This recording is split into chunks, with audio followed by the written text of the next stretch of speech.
اور اس طرح ان دونوں نے مدینہ جا کر اسلام قبول کر لیا۔ لیکن خالد بن ولید کے لیے اسلام قبول کرنے کے بعد بھی قرآن کی ان آیات کو ایکسپٹ کرنا بہت مشکل تھا جس میں ان کے باپ ولید بن مغیرہ کو جہنم میں ڈالنے کی بات تھی۔ تو خالد بن ولید ایک صحابی کے پاس گئے اور انہیں کہا مجھے میرے باپ کے بارے میں آیات پڑھ کر سناؤ، اور انہیں سننے کے بعد خالد بن ولید نے کہا دوبارہ سناؤ، اور پھر کہا دوبارہ سناؤ، دوبارہ سناؤ، اور یہ آیات بار بار سننے کے بعد آخر خالد بن ولید کے دل نے ان آیات کو ایکسپٹ کر لیا، اور اس دن کے بعد ہمیشہ خالد بن ولید اپنے آپ کو خالد بن ولید نہیں بلکہ ابو سلیمان کہلانے لگے۔ ناؤ خالد بن ولید کے اسلام قبول کرنے کے کچھ ہی دنوں بعد رسول اللہ صلی اللہ علیہ وسلم 3000 کی فوج جمع کر کے پہلی بار رومن امپائر سے لڑائی کی تیاری کر رہے تھے، جسے جنگ متا کہا جاتا ہے۔ تو آف کورس بالکل ایک نیا مسلمان ہونے کی وجہ سے خالد بن ولید ایک عام سپاہی کی طرح اس فوج میں جنگ کے لیے روانہ ہوئے۔ رسول اللہ صلی اللہ علیہ وسلم نے اس فوج کا لیڈر زید بن حارثہ کو بنایا تھا، اور یہ آرڈر دیا تھا کہ اگر زید بن حارثہ شہید ہو جائے تو اس کے بعد مسلمانوں کا لیڈر جعفر بن ابی طالب ہوگا، اور اگر جعفر بھی شہید ہو جائے مسلمانوں کا تیسرا لیڈر عبداللہ بن رواحہ ہوگا، اور اگر یہ تینوں جنرلز شہید ہو جائے تو پھر مسلمانوں کی مرضی ہے خود اپنا لیڈر چوز کر کے اس کے ہاتھوں میں اسلام کا جھنڈا دے گا۔ جیسے ہی مسلمانوں کی 3000 کی فوج رومن امپائر سے لڑنے کے لیے پہنچی، انہوں نے دیکھا کہ سامنے رومن امپائر کی 2 لاکھ کی فوج کھڑی ہے۔ اب کچھ ہسٹورینز کہتے ہیں کہ یہ 2 لاکھ نہیں بلکہ 1 لاکھ یا اس سے بھی کم تھے، لیکن سب یہ بات مانتے ہیں کہ رومنز کی فوج مسلمانوں سے بہت زیادہ بڑی تھی۔ رومنز کی اتنی بڑی فوج دیکھ کر کچھ مسلمانوں نے کہا کہ ہمیں جنگ نہیں لڑنی چاہیے، لیکن مسلمانوں کے تیسرے جنرل عبداللہ بن رواحہ نے کہا کہ یا تو ہم جنگ جیتیں گے اور یا شہید ہوں گے، جنگ چھوڑ کے جانے والا کوئی آپشن نہیں۔ آخر مسلمانوں نے لڑنے کا فیصلہ کیا اور جنگ کے لیے ایک ایسی جگہ چنی جو 2 بڑے بڑے پہاڑوں کے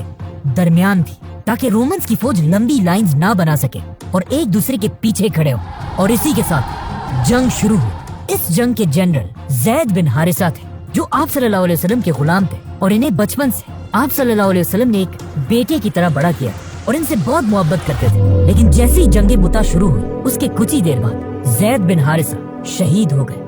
اب یہاں سے بہت دور مدینہ میں آپ صلی اللہ علیہ وسلم نے سارے مسلمانوں کو جمع کیا اور ان کے سامنے کھڑے ہو کر اپنی آنکھوں میں آنسوؤں کے ساتھ کہا کہ زید کو شہید کر دیا گیا۔ وہاں جنگ میں آپ صلی اللہ علیہ وسلم کے آرڈرز کے مطابق دوسرے جنرل جعفر بن ابی طالب جو آپ صلی اللہ علیہ وسلم کے کزن اور حضرت علی کے بھائی تھے، انہوں نے مسلمانوں کا جھنڈا پکڑ کر لڑنا شروع کیا، لیکن کچھ ہی دیر بعد جس ہاتھ سے انہوں نے جھنڈا پکڑا تھا وہ لڑتے لڑتے کٹ گیا۔ تو اب یہ جھنڈا زمین پر گرنے سے پہلے جعفر نے اسے اپنے دوسرے ہاتھ سے پکڑا، لیکن وہ ہاتھ بھی کٹ گیا اور جعفر رضی اللہ تعالیٰ عنہ شہید ہو گئے۔ اور مدینہ میں آپ صلی اللہ علیہ وسلم نے پھر سب کو بتایا کہ جعفر بھی شہید ہو چکا ہے، جس کے بعد تیسرے جنرل عبداللہ نے یہ جھنڈا اٹھایا لیکن اسے بھی شہید کر دیا گیا۔ تو اب اس اتنی امپورٹنٹ جنگ میں مسلمانوں کا کوئی لیڈر نہیں تھا اور مسلمان کنفیوز ہو کر ادھر ادھر بھاگنے لگے۔ اچانک ایک صحابی نے مسلمانوں کا جھنڈا اٹھایا اور چیخ چیخ کر کہا کہ مسلمانوں جلدی اپنا نیا لیڈر چوز کرو ورنہ ہماری ساری فوج بکھر جائے گی۔ تو اب مسلمان جنگ کے دوران ایک نیا لیڈر ڈھونڈنے لگے اور اچانک انہوں نے دیکھا کہ ایک مسلمان جنگ میں بہت بہادری سے لڑ رہا ہے، خالد بن ولید، اور اسے دیکھ کر مسلمانوں کو جنگ احد کی یاد آئی جس میں پورے عرب نے خالد بن ولید کو ایک گریٹ جنرل مانا تھا۔ تو اب سیدھا مسلمان خالد بن ولید کے پاس گئے اور انہیں مسلمانوں کا جھنڈا پکڑانے کی کوشش کی، لیکن انہوں نے ایسا کرنے سے انکار کر دیا اور کہا کہ میں اس قابل ہی نہیں ہوں کہ مسلمانوں کو لیڈ کر پاؤں۔ لیکن مسلمانوں کی فوج نے زبردستی ان کے ہاتھ میں جھنڈا پکڑا ہے اور کہا اب آپ ہی ہمارے لیڈر اور جنرل ہیں۔ اور اسی کے ساتھ یہاں سے بہت دور مدینہ میں آپ صلی اللہ علیہ وسلم نے سب کے سامنے کہا کہ تینوں جنرلز کے بعد اب مسلمانوں نے اللہ کی تلواروں میں سے ایک کو اپنا جنرل بنا دیا ہے، اور یہاں سے خالد بن ولید کو اللہ کی تلوار کا ٹائٹل ملا۔ خالد بن ولید کی لیڈرشپ میں مسلمانوں نے رومنز پر زور سے حملہ کیا اور رومنز کو پیچھے دھکیل کر مسلمانوں کی فوج واپس صحیح سلامت مدینہ آئی، جس کے بعد مسلمانوں نے اپنی پرانی دشمنی بھلا کر خالد بن ولید کو اپنا جنرل مانا، جس کے بعد رسول اللہ صلی اللہ علیہ وسلم نے بھی خالد بن ولید کو اپنا مین جنرل بنایا اور اسلام کے بڑے بڑے ٹاسکس پر خالد بن ولید کو بھیجنے لگے، یہاں تک کہ جب آپ صلی اللہ علیہ وسلم نے آخر مکہ کو فتح کیا اور 10,000 مسلمانوں کے ساتھ مکہ کے اندر داخل ہوئے، تب بھی خالد بن ولید مسلمانوں کی ایک بہت بڑی فوج کو لیڈ کر رہے تھے۔ اب جب خالد بن ولید مسلمانوں کے بہت بڑے جنرل بن چکے تھے، یہاں پر ان کی زندگی کا سب سے خطرناک مسئلہ सामने आया। एक दिन आप सल्लल्लाहु अलैहि वसल्लम ने खालिद बिन वलीद को एक कबीले की तरफ भेजा कि जाकर उन्हें मदीना की रियासत के कंट्रोल में लाओ। जैसे ही खालिद बिन वलीद उनके पास पहुंचे, वहाँ के लोगों ने पता नहीं क्यों एक बहुत ही अजीब सेंटेंस यूज किया जिसकी आज भी मुश्किल से समझ आती है। वो लोग खालिद बिन वलीद और उनकी फौज को देखकर चीखने लगे कि हमने दीन छोड़ दिया था और अब हम वापस आ गए हैं, समथिंग लाइक दैट, जिसकी खालिद बिन वलीद को भी सही समझ नहीं आई और वो समझे कि ये लोग इस्लाम को छोड़ने का ऐलान कर रहे हैं। तो उन्होंने हुक्म दिया कि इन सब के सर काट दिए जाए, जिसके बाद दर्जनों लोग मारे गए। अब जब इस बात का रसूलुल्लाह सल्लल्लाहु अलैहि वसल्लम को पता चला तो उन्हें बहुत दुख हुआ और उन्होंने अल्लाह से कहा कि या अल्लाह, खालिद ने जो किया है मेरा उस काम से कोई ताल्लुक नहीं है, और फौरन हुक्म दिया कि खालिद बिन वलीद को मेरे पास बुलाया जाए। खालिद बिन वलीद ने आप सल्लल्लाहु अलैहि वसल्लम के पास आकर उन्हें इस सारी कंफ्यूजन का बताया, लेकिन पीछे खड़े अब्दुर्रहमान बिन औफ ने कहा कि तुम गलत कह रहे हो, तुमने इस कबीले के लोगों को मारकर सिर्फ अपने चचा की मौत का बदला लिया है, क्योंकि इस सब से बहुत साल पहले इसी कबीले के लोगों ने खालिद बिन वलीद के चचा को कत्ल किया था। खालिद बिन वलीद को अब्दुर्रहमान बिन औफ रज़ियल्लाहु तआला अन्हु की इस बात पर गुस्सा आया, जिससे इन दोनों सहाबा के दरमियान एक सख्त बहस शुरू हुई। अब जब आप सल्लल्लाहु अलैहि वसल्लम ने अपने दो सहाबा को बहस करते हुए देखा तो वो खामोश और न्यूट्रल नहीं रहे, बल्कि उन्होंने अब्दुर्रहमान बिन औफ की साइड ली और खालिद बिन वलीद से कहा कि मेरे सहाबा को बुरा भला मत कहो, अगर कोई ओहद के पहाड़ के बराबर सोना भी अल्लाह की राह में खर्च करे तब भी वो मेरे सहाबा के बराबर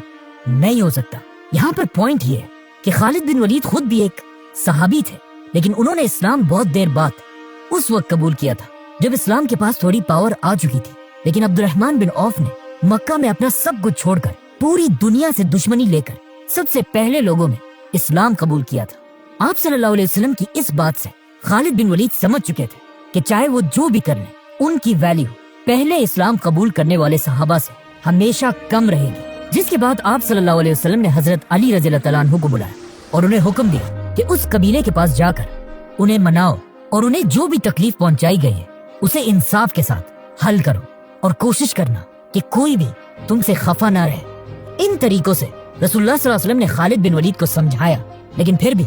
उन्हें मुसलमानों की फौज से निकाला नहीं और इस्लाम की अगली जंग हुनैन में उन्हें दोबारा अपना जनरल बनाया। हुनैन ऐसी पहली जंग थी जिसमें आप सल्लल्लाहु अलैहि वसल्लम लीडर और खालिद बिन वलीद उनके जनरल थे। मुसलमान 12,000 की फौज लेकर अपने दुश्मनों की तरफ रवाना हुए, लेकिन जैसे ही मुसलमानों की फौज इन दो पहाड़ों के दरमियान से गुजर रही थी, अचानक दोनों पहाड़ों से मुसलमानों पर बहुत सारे तीर बरसने लगे। दुश्मनों ने मुसलमानों पर इतने तीर बरसाए कि मुसलमानों की फौज बिल्कुल बिखर गई और वो जंग छोड़कर पीछे हटने लगे। 12,000 की फौज जंग से पीछे हटने लगी और इसी जंग में खालिद बिन वलीद ने खुद आप सल्लल्लाहु अलैहि वसल्लम से सीखा कि असल में एक लीडर होता क्या है। सामने दुश्मनों की फौज ने देखा कि मुसलमानों की फौज तो पीछे जा रही है, लेकिन कुछ लोग अब भी ऐसे हैं जो बिल्कुल अपनी जगह पर खड़े हैं। और जब उन्होंने गौर से देखा तो वो हैरान रह गए कि मुसलमानों का लीडर रसूलुल्लाह भी अपनी जगह पर खड़े हैं। ये देखकर उनकी पूरी फौज फुल स्पीड रसूलुल्लाह सल्लल्लाहु अलैहि वसल्लम की तरफ बढ़ने लगी, लेकिन आप सल्लल्लाहु अलैहि वसल्लम भी पीछे हटने की बजाय अकेले दुश्मनों की फौज की तरफ बढ़ने लगे और जोर जोर से कहने लगे, मैं हूँ मोहम्मद, अब्दुल्ला का बेटा। और फिर थोड़ा और आगे बढ़कर कहा, मैं अल्लाह का नबी हूँ, कोई झूठा नहीं, और मैं अब्दुल मुत्तलिब का बेटा हूँ। मुसलमानों की फौज रसूलुल्लाह सल्लल्लाहु अलैहि वसल्लम की इस बहादुरी को देखकर शर्मिंदा हुई, जिसके बाद उन्होंने दुश्मन पर ऐसा हमला किया कि कुछ ही देर में ये जंग मुसलमान जीत गए। इस जंग को देखकर क्लियरली पता चलता है कि यस, खालिद बिन वलीद एक बहुत बड़े जनरल तो थे, लेकिन आप सल्लल्लाहु अलैहि वसल्लम के सामने वो,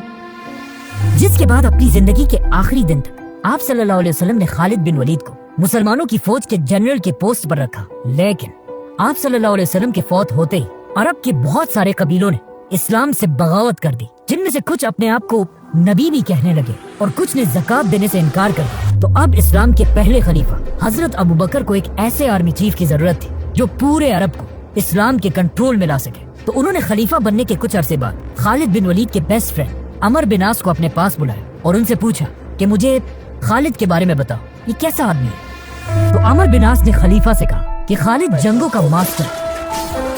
और मौत का दोस्त है, उसमें शेर की तरह बहादुरी है, और एक बिल्ली की तरह सबर। ये सुनते ही खलीफा अबू बकर ने खालिद बिन वलीद को मुसलमानों की पूरी फौज का पहला आर्मी चीफ बनाया और उन्हें हुक्म दिया कि पूरे अरब को इस्लाम के कंट्रोल में लाओ। सब्सक्राइब।